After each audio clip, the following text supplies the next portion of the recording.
Merci. Alors, passer après Facebook, c'est une leçon d'humilité, hein, quand même, hein. J'ai l'impression d'arriver avec mon ukulélé après les Rolling Stones. Je vous dis ça parce que nous, on court après les données, en fait.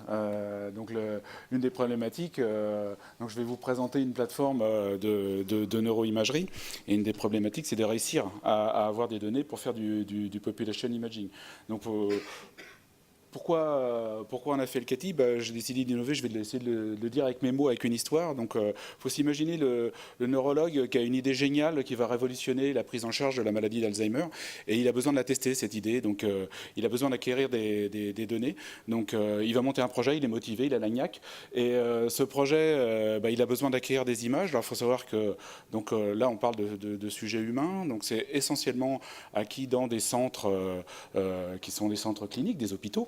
Il va être déjà face à un premier problème logistique. Il faut que tous les centres ne sont pas des centres de recherche, ils ne sont pas équipés pareil, ils n'ont pas le même personnel. Et c'est donc déjà assez compliqué d'obtenir les images. Parce qu'il peut y avoir des centres qui vont être inclus dans son projet, mais qui ne vont pas répondre parce que la personne qui fait ça n'a pas le temps, il y a peu de recherche, de créneaux recherche, etc. Donc, bon, c'est pas grave. Il est motivé, il a réussi à avoir ces images.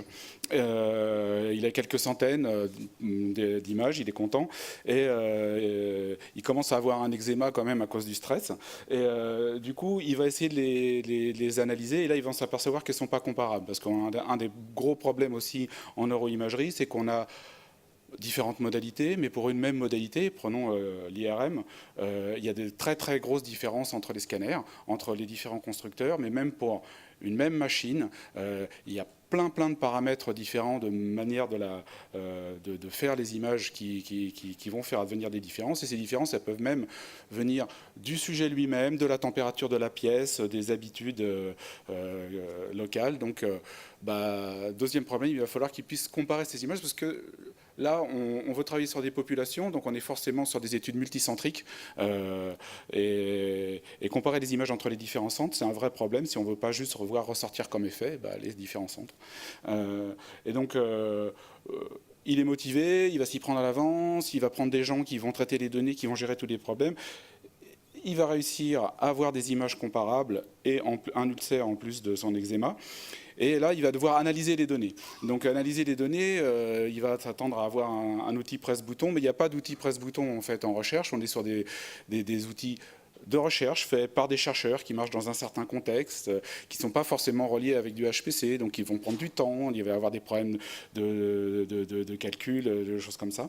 Mais bon, il va y arriver à la fin, il va réussir à analyser ces données, à enfin pouvoir avoir des mesures. Et l'objectif de tout ça, c'est d'extraire de ces mesures des biomarqueurs qui vont être caractéristiques des pathologies étudiées. Mais ça lui a pris énormément de temps et quand les collègues après ils vont essayer de lancer une étude, ils vont voir que celui qui l'a fait, il a pris 10 ans rien que pour une étude. Enfin 10 ans, il a vieilli de 10 ans. Du coup, ils vont se dire non, je vais peut-être pas faire trop d'images, ou alors peut-être ailleurs où ils sont mieux organisés, pas en France. Donc voilà, le CATI, il a démarré sous forme d'un projet du plan Alzheimer en 2011 dans le but de favoriser l'utilisation de l'imagerie dans les protocoles de recherche. Donc l'idée, c'était de pouvoir dire aux gens, allez-y, soyez ambitieux dans votre recherche, on est là pour assurer la logistique et tout ça. Donc ça consistait en fait à mettre ensemble des compétences scientifiques et techniques pour les organiser sous forme de services pour répondre justement aux besoins des études. Donc là j'ai mis quelques services qu'on fait. Donc il y a déjà en amont le conseil scientifique parce que c'est extrêmement compliqué, tout ce qui est neuroimagerie, ça va de la physique à la biologie, à la médecine, etc. Donc les gens qui montent des projets n'ont pas toutes les compétences. Donc l'idée, c'est de savoir, pour une question donnée, quel type d'image je dois faire, où faut-il le faire, quel type d'analyse je dois faire, etc. Donc il y a une partie un peu amont, on peut faire du conseil pour ça. Après, on va prendre en charge l'acquisition des données multicentriques. et puis récupérer les données, les organiser, les mettre dans des bases, faire l'analyse et puis renvoyer les résultats. Et tout au long de ce processus, il y a une partie contrôle qualité. Rien de tout ça n'est vraiment toujours automatique parce qu'il y a beaucoup d'humains à plein d'endroits en fait qui se trompent en mettant un code de sujet. Ça, c'est les trucs les plus simples, des problèmes techniques, des problèmes physiques, des changements de machine, etc. Donc le contrôle qualité est vraiment important parce que ce qu'on veut, c'est à la fin avoir des données de qualité pour pouvoir faire du population imaging, donc des données comparables. Et donc, un des points très importants en fait, du CATI, c'est on a mis en place un réseau d'acquisition harmonisé. Donc, ça, c'est une image ancienne en fait, du réseau. On a maintenant une cinquantaine de centres. Et l'idée, c'est ce que je vous disais au départ, c'est de rendre comparables les images entre elles. Donc, on ne va pas juste se contenter. Donc, on a déployé un portfolio d'acquisition possible sur l'ensemble de ces centres. Et quand on ouvre un centre, en fait, c'est pas juste de donner les caractéristiques d'une acquisition.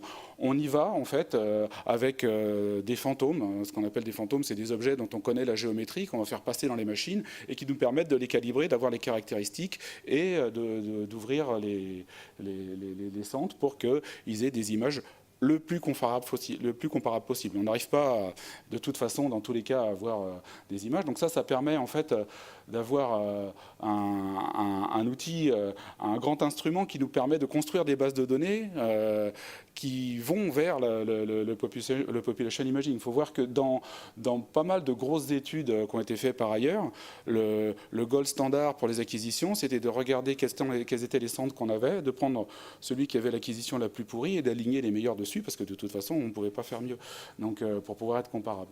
Donc là, on a un outil qui permet en fait de faire des acquisitions à plus grande échelle. Donc là, c'est là où on voit qu'on n'est pas du tout à la même échelle, malgré tout, que l'étude précédente.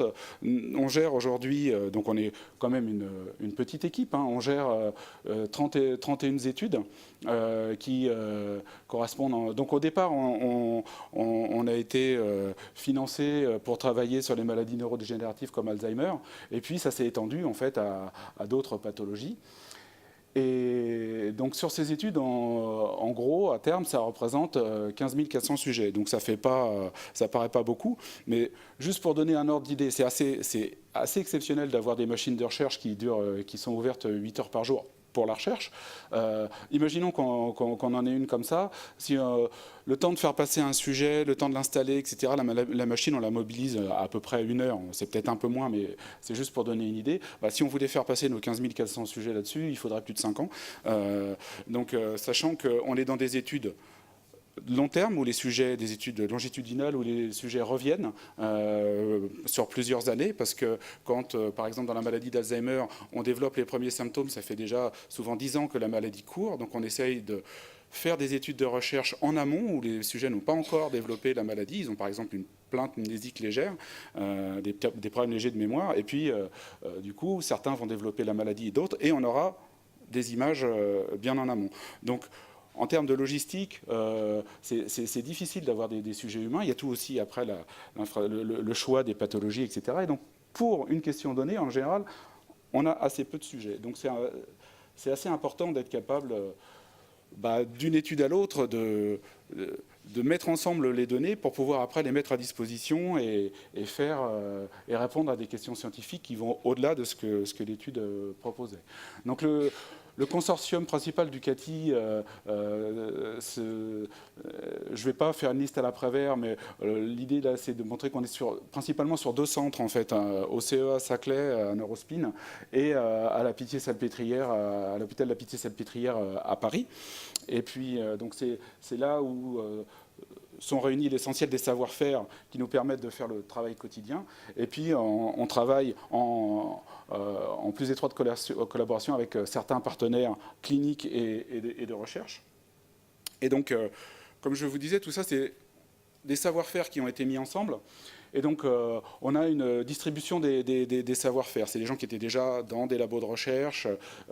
Et donc, on a plein de types d'acquisitions différents. Là, je donne plusieurs exemples. Le premier, c'est de l'IRM fonctionnel, qui montre un peu ce qui se passe quand quand on réfléchit, quand on pense dans le cerveau, on a de l'IRM anatomique, on a de l'IRM de diffusion qui ne ressemble pas à grand-chose, la DMRI, mais qui permettent de refaire les connexions en fait, du cerveau, comme on voit sous connectomiste ici. Et puis on a d'autres imageries fonctionnelles, comme la PET, qui regarde un peu le métabolisme, etc. Donc tout ça, ça correspond à des spécialités.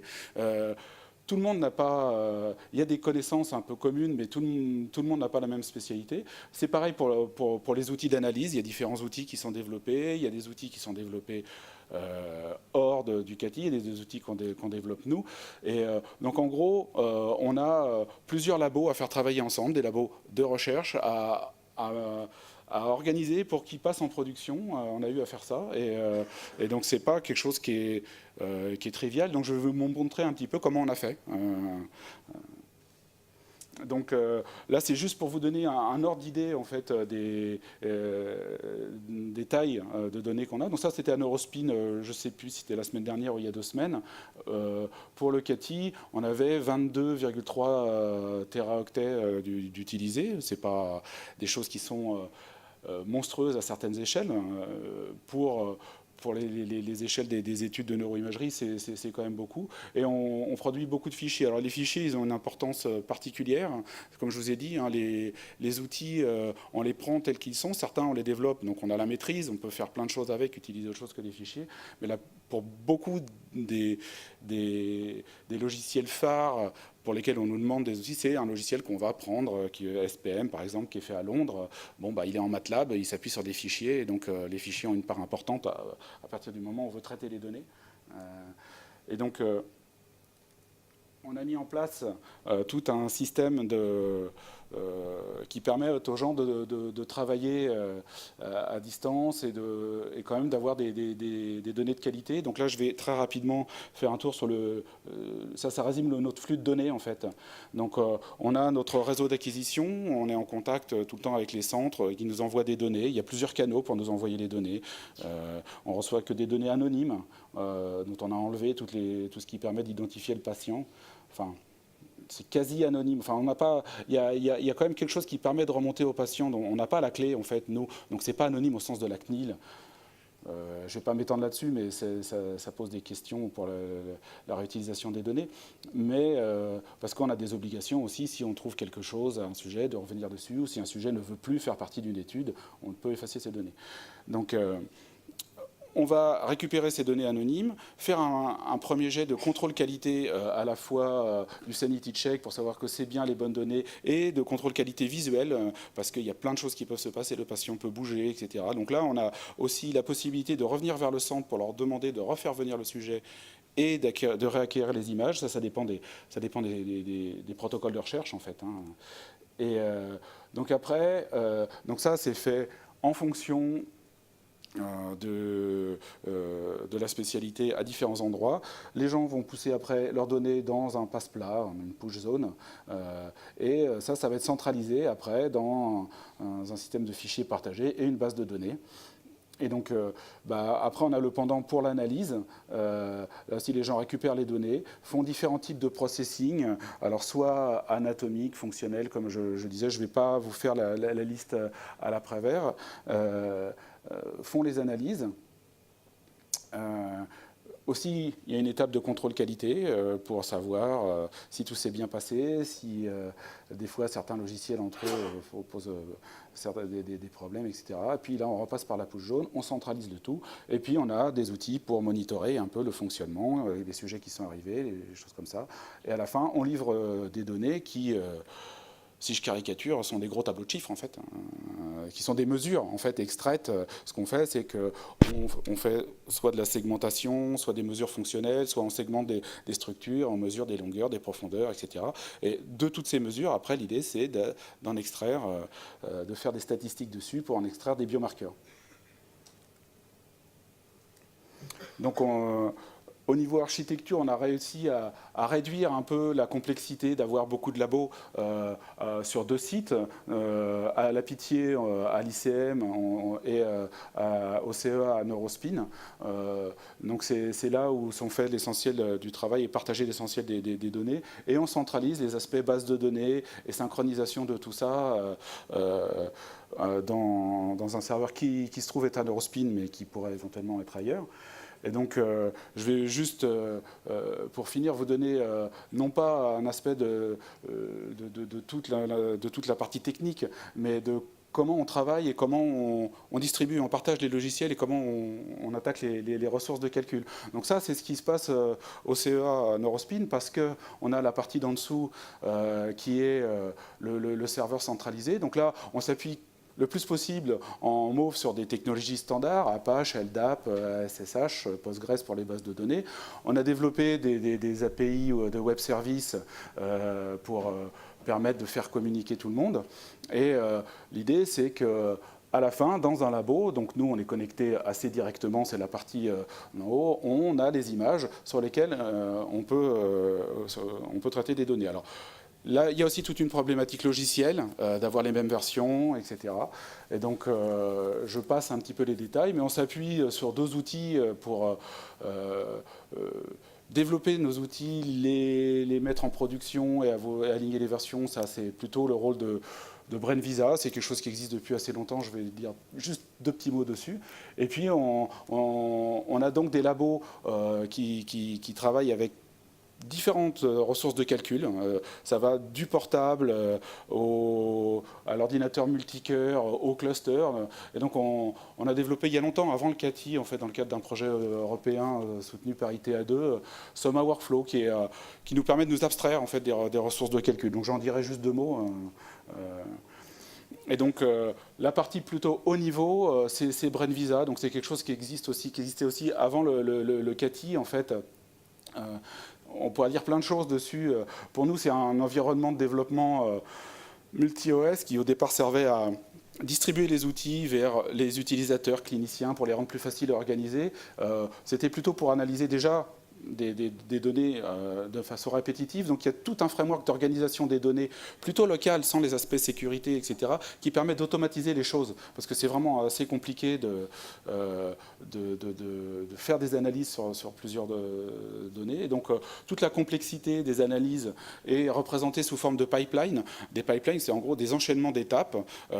C'est pas exactement un enchaînement de jobs, de choses comme ça, parce qu'il y a plein de paramétrisation possibles. On peut sélectionner des étapes, sélectionner des types de traitement, etc.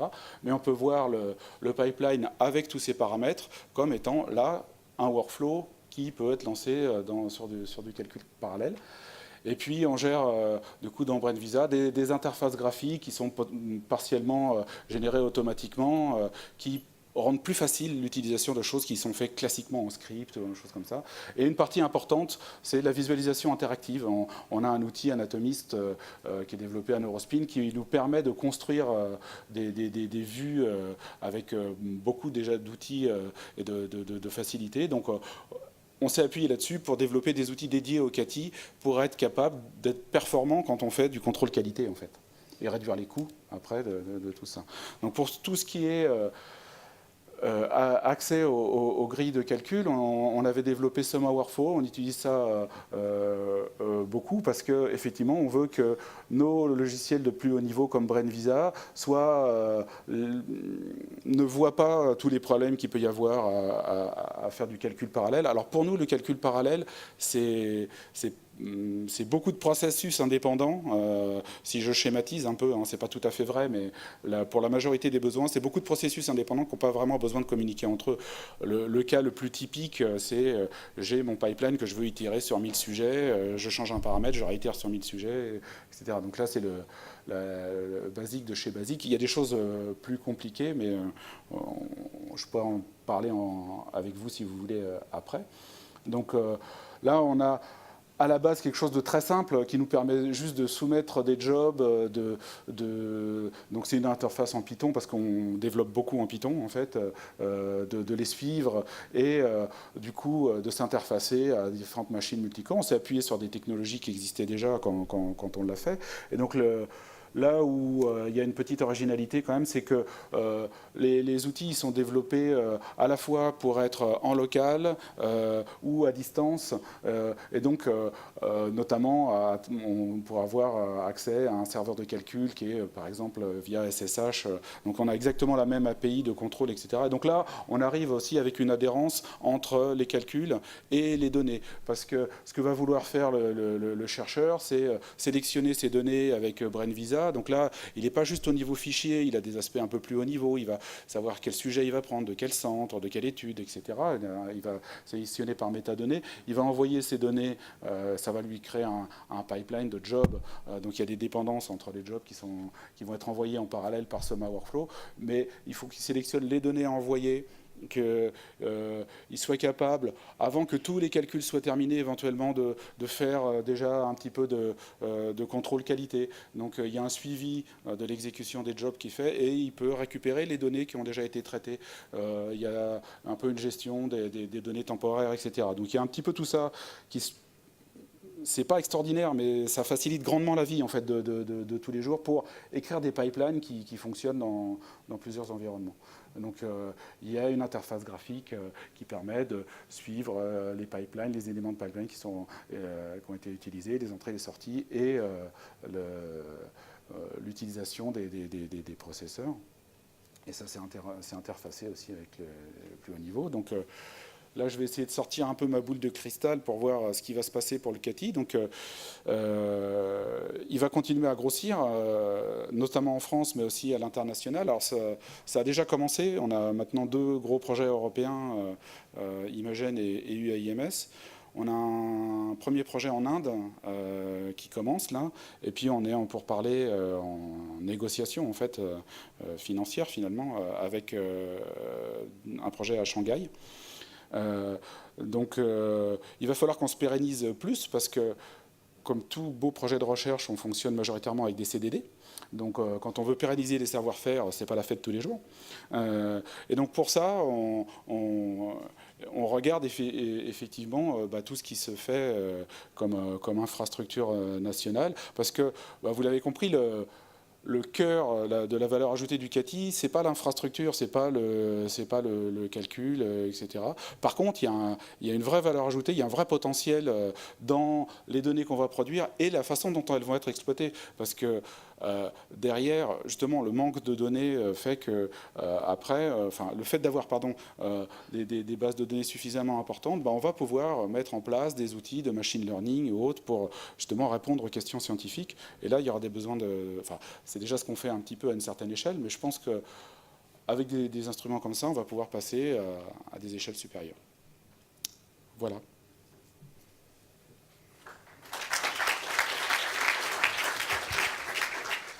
Merci beaucoup Yann, très intéressant. J'avais peut-être une première question moi-même. On parle de plus en plus d'objets connectés. Est-ce qu'il serait pensable que l'ensemble des scans, des machines utilisées pour l'imagerie médicale envoient directement les données dans votre base de données pour l'alimenter? Alors, théoriquement, il n'y a rien qui s'y oppose. Après, ça fait partie des grosses difficultés du terrain, en fait. Donc, ce n'est pas des choses qui sont très intéressantes théoriquement. Mais en fait, en gros, les hôpitaux, ils travaillent avec des PACS. C'est leur système de données, il y a leur base de données. Et c'est orienté patient, déjà. Donc, c'est fait pour le médecin. Donc, il y a le nom du patient, il y a tout. C'est des choses qui ne sont pas spécialement anonymisées. Si je devais être médisant, je dis c'est un peu archaïque en fait comme système. Et c'est un système tout ou rien. Soit on est médecin, on a accès à tout, soit on a accès à rien. Donc c'est pas quelque chose de facile et c'est pas quelque chose auquel on a accès facilement. Moi j'ai vu dans le cadre de conférences comme ça des professeurs médecins qui disaient que voilà, moi je fais de la recherche, je suis à 3 mètres du côté clinique et ça fait 5 ans que je me bats avec la DSI de mon hôpital pour réussir à connecter les deux, en fait. Donc, voilà. Oui, en théorie. En pratique, des fois, on reçoit encore des choses par CD, en fait. Parce que... ça, c'est pas un mal français. Hein, et les hôpitaux, ils n'ont pas de sous pour ça. Ok, merci. D'autres questions, peut-être, dans la salle ?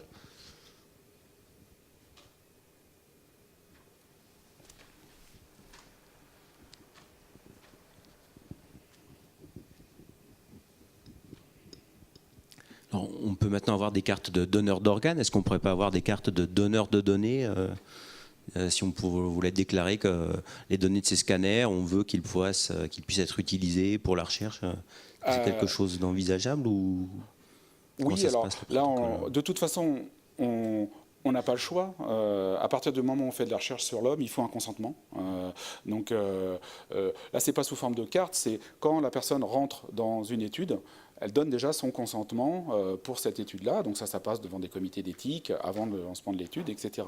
C'est des choses très classiques. Après, là se pose la question de la réutilisation des données pour d'autres études. En général, le consentement, c'est pour cette étude, c'est un cadre très très précis. Donc il faut qu'on travaille, c'est ce qu'on fait avec les gens en amont des études pour dire rajouter un paragraphe pour que les gens puissent dire j'autorise à la réutilisation de mes données.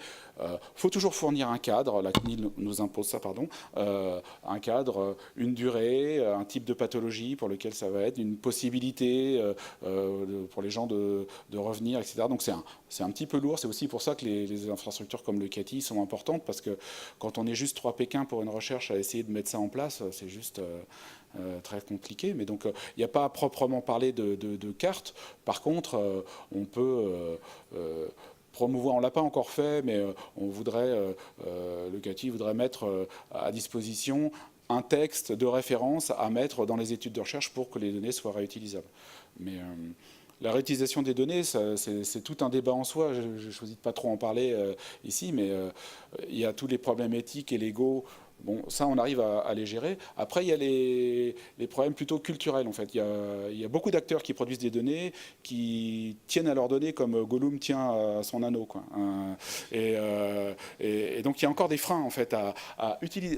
Par exemple, toutes les données du CATI, le CATI n'en est pas propriétaire. C'est les différentes études, en fait, qui en sont propriétaires. Techniquement, on peut les mettre à disposition de tout le monde, mais il y a encore des freins pour vraiment réussir à le faire. Et donc ça fait aussi partie des challenges qu'on va essayer d'adresser, en fait. Puis j'avais une deuxième question. Est-ce que vous avez des liens avec le projet européen Human Brain Project, ou est-ce qu'il peut y avoir des interactions? Oui. Le directeur du CATI, c'est Jean-François Mangin, et il fait partie aussi du Human Brain Project. Donc forcément, il y a des liens, il y a des choix différents qui ont été faits. Donc là, on est partie plutôt d'un besoin opérationnel, mais on se connecte à d'autres projets. Moi, je fais partie du comité de pilotage aussi de FLI-IAM, enfin France Life Imaging, du projet IAM, qui essaye de mettre en connexion des différentes plateformes, parce que des gens qui font des choses un peu similaires localement, il y en a à Brest, à Nancy, etc. Donc on essaye de faire en sorte de ne pas rester seul et de regarder ce qui se fait, oui, bien sûr.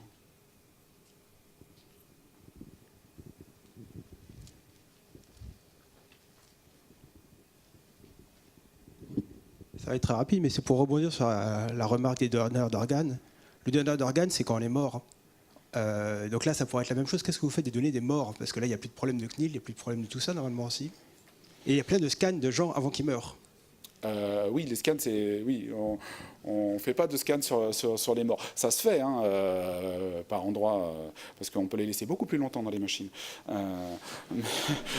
Et donc, plus on a de temps, meilleure est la résolution. Mais ça change plein de choses. Non, les données, de toute façon, alors, c'est vrai que je ne me suis jamais posé cette question aussi directement. Nous, on applique la même politique, que les gens soient morts ou vivants. C'est-à-dire qu'ils ont donné leur accord pour un certain type d'études, pour un certain temps. Donc le fait qu'ils soient morts, je ne suis pas sûr que ça empêche la protection de leur vie privée. On doit avoir les mêmes précautions pour pas qu'ils puissent être reconnus ou des trucs comme ça. Peut-être qu'il y a des facilités légales, mais en fait, j'avoue que je ne me suis jamais posé la question. Oui, enfin... on ne fait pas du viager non plus. Hein. On n'attend pas que les gens soient décédés pour traiter les données. Donc...